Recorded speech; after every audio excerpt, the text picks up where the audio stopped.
Injakan pertama bagi anak muda adalah optimis. Sally ajak diskusi orang tua, kalau memang alasannya adalah finansial, maka boleh saya coba cari beasiswa untuk bisa menempuh pendidikan di Pulau Jawa, boleh, silahkan. Sejak kesepakatan itu dibuat, besoknya Sally selalu menyisihkan waktu 1 jam untuk ke warnet, karena di rumah pun tak ada internet, untuk mencari tahu informasi beasiswa. Tukang warnet pun sudah hafal, kalau Sally sudah datang, pasti pulang dengan bundelan kertas, isinya adalah informasi beasiswa, persyaratannya apa, nilainya harus berapa, apa yang harus Sally lakukan, karya apa yang harus Sally buat. Jadi melakukan persiapan itu sudah dari tahun-tahun sebelumnya. Begitu terus Sally ulang-ulang setiap hari, sampai pada akhirnya kelas 3 SMA, hari kelulusan, Sally sampaikan pada orang tua, Sally menerima beasiswa di 25 kampus dalam dan luar negeri.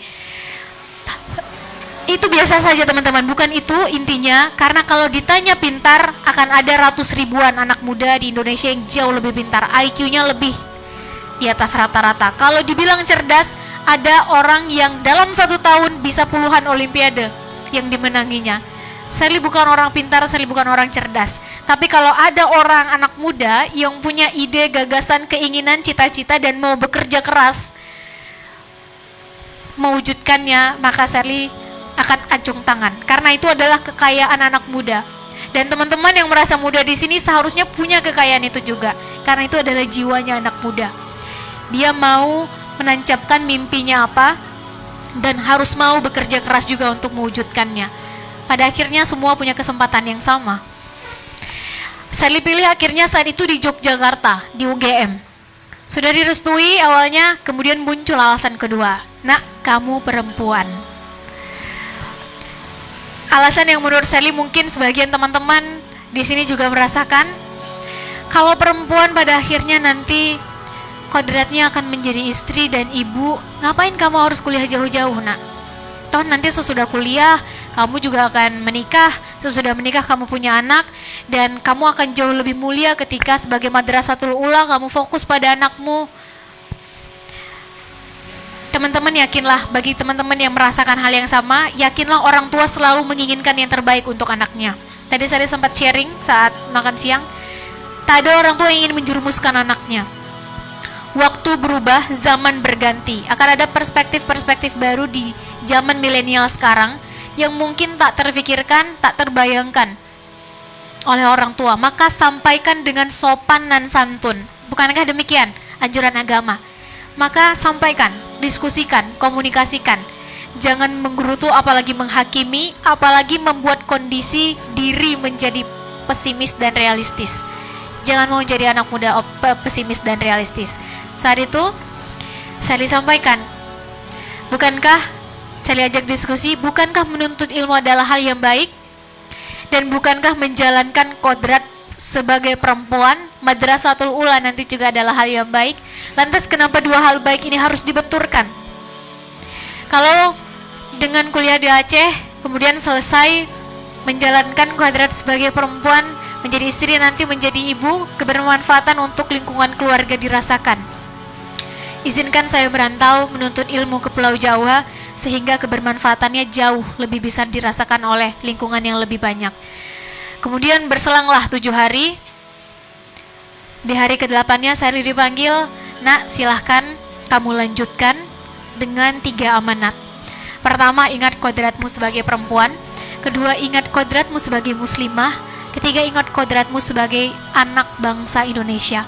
Jalanlah, kami merestuimu, silahkan menuntut ilmu sejauh yang kau mau. Sally berangkat dari Jogja, ada hal yang terjadi sehingga Sally akhirnya pindah ke Jakarta. Berproses di Jakarta 4 tahun, kemudian dapat tawaran dari pemerintah Australia, lanjut ke Australia 2 tahun. Teman-teman mungkin dari tadi Sally duduk, Sally berdiri ingin menunjukkan bahwa Sally ini pendek, tidak tinggi. Jadi kalau yang mungkin ngelihatnya di TV atau di sosial media, itu layar membuat kita jadi 2 kali terlihat lebih gemuk, 2 kali terlihat lebih tinggi. Padahal sependek inilah Sally. Dengan masyarakat Indonesia saja, Sally cenderung pendek, dan Sally bersyukur atas hal itu. Kita nggak bisa memilih kita lahir di daerah mana, dengan warna kulit seperti apa. Kita tak bisa memilih kondisi tubuh kita seperti apa, bahkan kita tak bisa memilih lahir dari rahim perempuan yang mana, karena semua itu adalah anugerah dan kita harus bersyukur atas itu. Tapi kita bertanggung jawab atas waktu yang kita habiskan, khususnya saat muda. Dihabiskan untuk apa? Karya apa yang kita buat. Selama di Australia, Sally di Melbourne, Sally pikir pengalaman yang sangat menarik. Di kelas Sally 20 orang, Sally satu-satunya yang pakai hijab dan Sally minoritas. Di situ, yang lain nggak ada dan mendapat perlakuan yang sedikit berbeda. Yang kedua, Sally yang paling pendek. Jadi kalau duduk nggak kelihatan, yang lain duduk itu langsung tingginya segini-segini, Sally duduk langsung pendek, nggak kelihatan. Yang ketiga adalah Sally satu-satunya di kelas dari negara berkembang. Yang lainnya dari Australia sendiri, dari Amerika, beberapa dari negara Eropa. Sehingga ketika profesor bertanya satu pertanyaan, semuanya 20-20-nya angkat tangan, dan Sally selalu menjadi yang terakhir ditunjuk. Mungkin karena Sally pendek, nggak kelihatan, atau mungkin karena ada alasan lain. Entah mungkin karena membedakan, Sally tidak tahu. Tapi teman-teman, kita tak bisa mengatur bagaimana orang mau berkata terhadap kita, bagaimana orang mau berpikir terhadap kita, bagaimana orang mau bersikap terhadap kita. Yang bisa kita atur adalah bagaimana kita menyikapi perkataan orang tersebut, bagaimana kita menanggapi pikiran orang, bagaimana kita bersikap atas sikap orang kepada kita. Pada satu ketika muncullah sebuah pertanyaan dari profesor, simpel pertanyaannya. Menurut teman-teman, saat itu profesor menyebutnya teman-teman, bagaimana kalian melihat pengangguran di negeri ini, di Australia, bukan di Indonesia? Dan apa solusinya? Seperti biasa 20 orang mengangkat tangan dan Sally dapat giliran paling terakhir. Jadi mulailah dari 1, 2, 3 yang rata-rata perspektifnya dari negara-negara maju. Di negara maju itu pengangguran itu masalah sekali.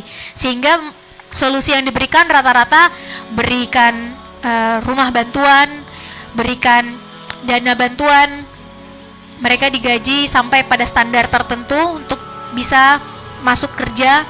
Intinya bantuan dari pemerintah itu sangat cukup fokus gitu, cukup besar. 19 sampai akhirnya urutan ke Sally 20. Sally maju ke depan karena memang Sally yang paling pendek dan terakhir.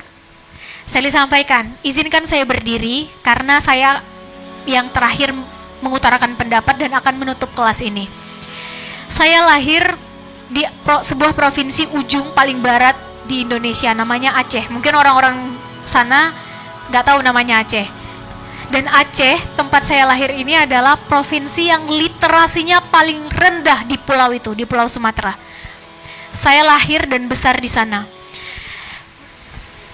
Saya berproses saat pendidikan pertama saya S1 pendidikan tingginya di Indonesia, negara berkembang yang literasinya untuk tingkat dunia juga termasuk yang rendah, dan pengangguran adalah makanan saya sehari-hari.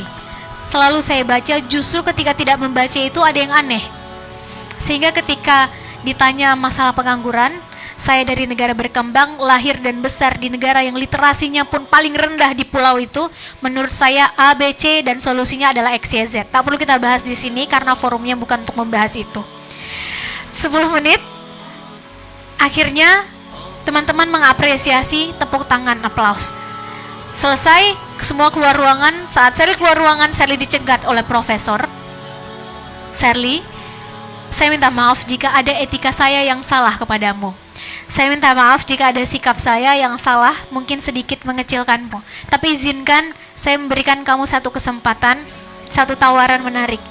Kamu mau nggak menjadi bagian dari tim saya di Social Impact Center se-Asia Pasifik, mengepalai, menjadi delegasi untuk teman-teman muda se-Asia Pasifik membuat proyek sosial yang nantinya akan terkonsentrasi di Australia dan negara-negara di Asia Pasifik.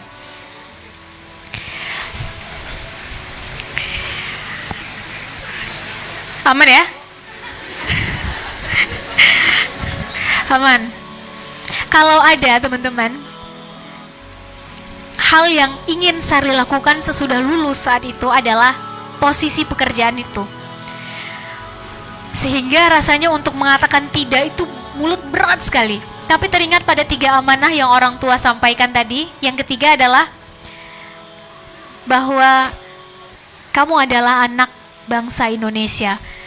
Sehingga mau tidak mau akhirnya Sally harus sampaikan, Prof, kalau memang saya bergabung ke tim Anda bisa memberikan secuil kecil sekali kebermanfaatan untuk Australia, maka izinkan itu saya lakukan di Indonesia, izinkan saya pulang ke Indonesia. Baik, saya respect, saya hormati itu, saya hargai. Keep in touch, kita tetap komunikasi. Jika ada sesuatu yang bisa saya bantu, hubungi saya. Sally pulang ke Indonesia, dan akhirnya Sally sekarang berada di hadapan teman-teman hari ini. Bukan tentang pencapaiannya, tapi tentang apa yang sebetulnya teman-teman perjuangkan. Tetapkan itu dari sekarang. Nanti jalan arusnya akan berbeda, tak masalah. Karena toh tak ada yang pasti di dunia ini kecuali perubahan itu sendiri. Tak ada hal yang kita bisa pastikan kecuali bahwa segala sesuatu pasti berubah. Maka mereka yang mampu beradaptasi pada perubahan pada akhirnya akan siap dimanapun ia berada, dengan siapa ia harus bertemu, dengan siapa ia harus berproses, di mana bumi diinjak, di situ langit dijinjing. Tapi selama yang dibawa adalah value, tujuannya jelas, alasan kenapa tujuan itu dibuat, maka ia akan tetap pada track yang sama. Dia tetap akan on the track. Cara mengupasnya tadi sudah kita praktekkan. Tanyakan 5 why. Kenapa? Apa sebetulnya yang teman-teman kejar? Apa sebetulnya tujuannya? Kemudian tentukan kontrol sosial teman-teman, lingkungan, cari. Pada akhirnya, dimanapun teman-teman nanti akan mengambil bidang profesi, tak akan salah. Toh justru perbedaan, keberagaman itu yang akan membuat kita kuat. Kalau semuanya jadi pengusaha, nanti siapa yang beli barangnya? Kalau semuanya nanti jadi guru, siapa yang akan jadi muridnya? Kalau semuanya jadi politikus, nanti siapa yang akan memilih? Kalau semuanya jadi dokter, siapa yang jadi pasiennya? Maka justru mari sama-sama kita rajut keberagaman ini. Baju tak akan bisa dipakai kalau hanya ada lengannya. Celana, rok pun tidak akan bisa dipakai kalau hanya bagian depannya saja, tak ada bagian belakang. Sama, shawl pun kalau cuma sebelah, maka dia terlalu pendek, tidak akan disebut sebagai shawl. Maka mari sama-sama kita rajut semua ini menjadi satu kesatuan, menjadi baju yang bisa lebih bermanfaat, dipakai, bisa melindungi dari panasnya terik matahari, dinginnya hujan, akan jauh lebih bermanfaat dibanding kita merasa eksklusif, merasa paling baik sendiri. Dan kuncinya adalah anak muda jangan pernah mau merasa eksklusif. Mari kita buka diri agar kita semakin bisa diterima dengan segala macam bentuk manusia, segala macam bentuk watak komunitas. Semakin kuat kita pada akhirnya berangkulan tangan, semakin kuat sulam tambal ini terjadi antar generasi muda Indonesia sekarang. Maka saya yakin dan percaya 26 tahun anak muda yang sekarang itu akan menjadi sebuah gelombang besar, frekuensi besar yang akan membawa perubahan besar. Dan ini sudah diprediksi jauh-jauh hari, bahkan bukan dari orang Indonesia, dari orang luar. Sekarang 265 jutaan penduduk Indonesia, 80%-nya adalah mereka yang berada pada usia muda produktif. Dan ini pada akhirnya akan terus bertambah setiap tahunnya.